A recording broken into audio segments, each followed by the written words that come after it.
ಉಳಿದಿರೋ ಅನ್ನದಿಂದ ಮಾಡಿರೋ ಈ ದೋಸೆ ಸೂಪರ್ ಸಾಫ್ಟಿಯಾಗಿ ಸ್ಪಾಂಜಿಯಾಗಿ ತಿನ್ನೋಕ್ಕಂತೂ ತುಂಬಾ ಸಖತ್ತಾಗಿರುತ್ತೆ. ಅನ್ನ ಉಳಿದ್ರೆ ಏನು ಮಾಡ್ತಿದ್ವಿ ಹೇಳಿ, ಅದೇ ಪುಳಿಯೋಗರೆ ಅದೇ ಚಿತ್ರಾನ್ನ ಮಾಡಿ ತಿನ್ಕೊತಿದ್ವಿ. ಅದೇ ಚಿತ್ರಾನ್ನ ಅದೇ ಪುಳಿಯೋಗರೆ ತಿಂದು ತಿಂದು ಬೋರ್ ಆಗಿಬಿಟ್ಟಿತ್ತು. ಈಗ ಅದೇ ಉಳಿದಿರೋ ಅನ್ನದಿಂದ ಒಂದೇ ಕಪ್ ಅನ್ನದಿಂದ ಆರಾಮಾಗಿ ಸೂಪರ್ ಸಾಫ್ಟಿಯಾಗಿರೋ ಸ್ಪಾಂಜಿಯಾಗಿರೋ ದೋಸೆನ ಮಾಡ್ಕೋಬೋದು. ಬನ್ನಿ ಹೇಗೆ ಮಾಡಿದೆ ಅಂತ ನೋಡೋಣ. ನೋಡಿ ಎಷ್ಟು ಚೆನ್ನಾಗಿ ಬಂದಿದೆ ಅಂತ. ಇದನ್ನು ಯಾರು ಹೇಳೋಕ್ಕಾಗಲ್ಲ ನೀವು ಉಳಿದಿರೋ ಅನ್ನದಿಂದ ಮಾಡಿದ್ದೀರಾ ಅಂತ. ನಾನು ಈ ದೋಸೆನ ಕ್ರಿಸ್ಪಿಯಾಗಿ ಮಾಡ್ಕೊಂಡಿದ್ದೀನಿ, ಆ ದೋಸೆನ ಫುಲ್ ಸಾಫ್ಟಾಗಿ ಮಾಡ್ಕೊಂಡಿದ್ದೀನಿ. ಹೇಗೆ ಮಾಡಿದೆ ಅಂತ ನೋಡೋಣವಾ? ನೋಡಿ, ಇಷ್ಟೇ ಆ ಇಂಗ್ರೀಡಿಯೆಂಟ್ಸು. ಲೆಫ್ಟ್ ಓವರ್ ರೈಸ್ನ 1 ಕಪ್ ತೊಗೊಬೇಕು.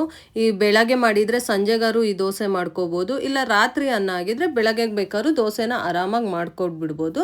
1 ಕಪ್ಪಷ್ಟು ಲೆಫ್ಟ್ ಓವರ್ ರೈಸ್, ಒಂದು 1/2 ಕಪ್ಪಷ್ಟು ಕರ್ಡ್ನ ನಾನು ಇಲ್ಲಿ ತೊಗೊಂಡಿದ್ದೀನಿ. ಇದು ಗಟ್ಟಿ ಮೊಸರು, ತೆಳು ಇಲ್ಲ ನೋಡಿ ಎಷ್ಟು ಗಟ್ಟಿ ಇದೆ ಅಂತ. ಒಂದು 1/2 ಕಪ್ ಆದರೆ ಸಾಕಾಗುತ್ತೆ.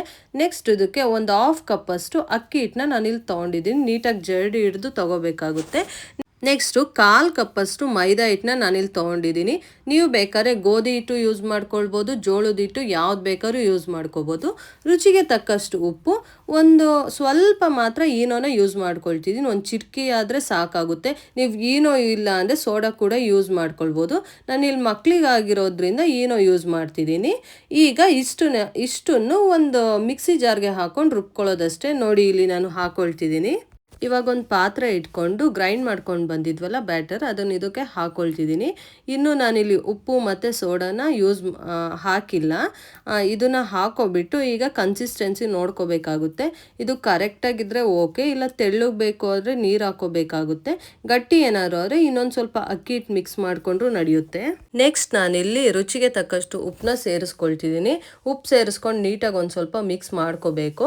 ನೆಕ್ಸ್ಟ್ ಇದಕ್ಕೆ ಈನೋ ಇಟ್ಕೊಂಡಿದ್ವಲ್ಲ ಅದನ್ನು 1 ಟೀ ಸ್ಪೂನ್ ಅಷ್ಟೇ ನಾನಿಲ್ಲಿ ಸೇರಿಸ್ಕೊಳ್ತಿದ್ದೀನಿ. ಜಾಸ್ತಿ ಏನು ಸೇರಿಸ್ಕೊಳ್ಳೋ ಅವಶ್ಯಕತೆ ಇಲ್ಲ. ಇಷ್ಟಕ್ಕೆ ನಿಮಗೆ ಸೂಪರ್ ಸ್ಪಾಂಜಿಯಾಗಿ ದೋಸೆ ಬರುತ್ತೆ. ಈನೋನು ಯೂಸ್ ಮಾಡ್ದಂಗೆ ದೋಸೆ ಇನ್ನೂ ಚೆನ್ನಾಗೇ ಬರುತ್ತೆ, ಅದು ಕ್ರಿಸ್ಪಿಯಾಗಿ ಬರುತ್ತೆ.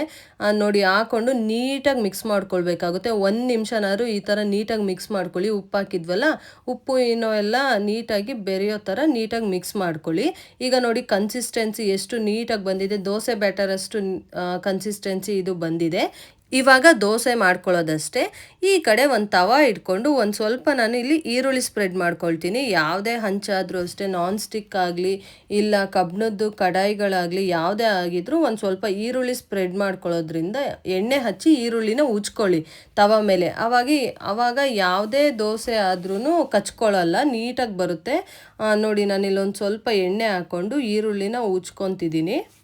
ನಾನಿಲ್ಲಿ ದೋಸೆ ಹಾಕ್ಕೊಳ್ತಿದ್ದೀನಿ. ನೋಡಿ ನಿಮಗೆ ಯಾವ ಥರ ಬೇಕಾದ್ರೂ ಹಾಕೋಬೋದು. ನಾನಿಲ್ಲಿ ಮೀಡಿಯಮಾಗಿ ಹಾಕ್ಕೊಳ್ತಿದ್ದೀನಿ. ಇದು ಇನ್ನೇನು ನಾರ್ಮಲಾಗಿ ಸೆಟ್ ದೋಸೆ ಥರನೇ ಬರುತ್ತೆ. ಈ ಥರ ಹಾಕ್ಕೊಂಡು ಮೇಲೊಂದು ಸ್ಪೂನಷ್ಟು ಎಣ್ಣೆ ಹಾಕ್ಕೊಂಡು ಬೇಯಕ್ಕೆ ಇಟ್ಕೊಳ್ಳಿ.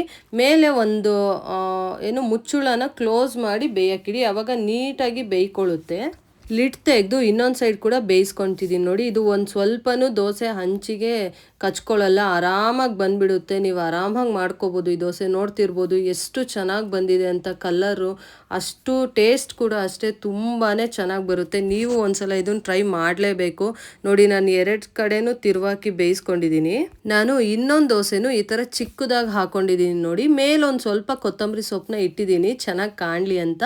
ನೋಡಿ ಈ ದೋಸೆನೂ ಅಷ್ಟೇ ತುಂಬ ಚೆನ್ನಾಗಿ ಬಂದಿದೆ. ಇದನ್ನ ಒಂಚೂರು ಚಿಕ್ಕದಾಗಿ ಮಾಡ್ಕೊಂಡಿದ್ದೀನಿ, ಮಕ್ಳಿಗೆ ಸೆಟ್ ದೋಸೆ ಥರ ಚೆನ್ನಾಗಿರುತ್ತೆ ಅಂತ. ಈ ದೋಸೆನ ನಾನು ಫುಲ್ಲು ಕ್ರಿಸ್ಪಿಯಾಗಿ ಲೋ ಫ್ಲೇಮಲ್ಲಿ ಬೇಯಿಸ್ಕೊಂಡಿದ್ದೀನಿ. ನೋಡಿ ಎಷ್ಟು ಕ್ರಿಸ್ಪಿಯಾಗಿ ಚೆನ್ನಾಗಿದೆ. ಇದು ನೋಡಿ ನಾನು ಮಾಮೂಲಿ ಸೆಟ್ ದೋಸೆ ಬರುತ್ತಲ್ಲ ಆ ಥರ ಬೇಯಿಸ್ಕೊಂಡಿದ್ದೀನಿ. ನೀವು ಹೇಗೆ ಬೇಕಾದ್ರೂ ಮಡ್ಚ್ಬೋದು, ಅದು ಮತ್ತೆ ನಾರ್ಮಲ್ ಶೇಪ್ಗೆ ಬರುತ್ತೆ. ಅಷ್ಟು ಸ್ಪಾಂಜಿಯಾಗಿ ಪರ್ಫೆಕ್ಟಾಗಿ ಟೇಸ್ಟ್ ಅಂತೂ ಅಲ್ಟಿಮೇಟ್ ಆಗಿರುತ್ತೆ. ನೀವು ಒಂದ್ಸಲ ಇದನ್ನು ಮನೇಲಿ ಟ್ರೈ ಮಾಡಲೇಬೇಕು, ಅಷ್ಟು ಚೆನ್ನಾಗಿರುತ್ತೆ. ನಾನಿಲ್ಲಿ ಚಟ್ನಿ ಮತ್ತು ಸಾಂಬಾರನ್ನ ಕಾಂಬಿನೇಷನ್ ಆಗಿ ಯೂಸ್ ಮಾಡ್ಕೊಂಡಿದ್ದೀನಿ. ನಿಮ್ಮ ಹತ್ರ ಚಟ್ನಿ ಇದ್ರೂ ಪರವಾಗಿಲ್ಲ, ಚಟ್ನಿನೇ ಆರಾಮಾಗಿ ತಿಂದು ನೋಡಿ, ಸಖತ್ತಾಗಿರುತ್ತೆ. ನೀವು ಈ ದೋಸೆನ ಹಾಗೆ ಬೇಕಾದ್ರೂ ತಿನ್ಬೋದು, ಅಷ್ಟು ಚೆನ್ನಾಗಿರುತ್ತೆ. ನಿಮ್ಗೇನಾದರೂ ಈ ವಿಡಿಯೋ ಇಷ್ಟ ಆಗಿದ್ರೆ ಸಬ್ಸ್ಕ್ರೈಬ್ ಮಾಡದೆ ನೋಡ್ಕೊಳ್ತಿರೋರು ಪ್ಲೀಸ್ ಸಬ್ಸ್ಕ್ರೈಬ್ ಮಾಡ್ಕೊಳ್ಳಿ. ಒಂದು ಲೈಕ್ ಮಾಡೋದನ್ನ ಮರಿಬೇಡಿ. ದೋಸೆ ಹೇಗೆ ಬಂತು ಅಂತ ಮಾಡಿಬಿಟ್ಟು ಕಮೆಂಟ್ ಮಾಡೋದನ್ನ ಮಾತ್ರ ಮರಿಬೇಡಿ. Thank you for watching. Bye.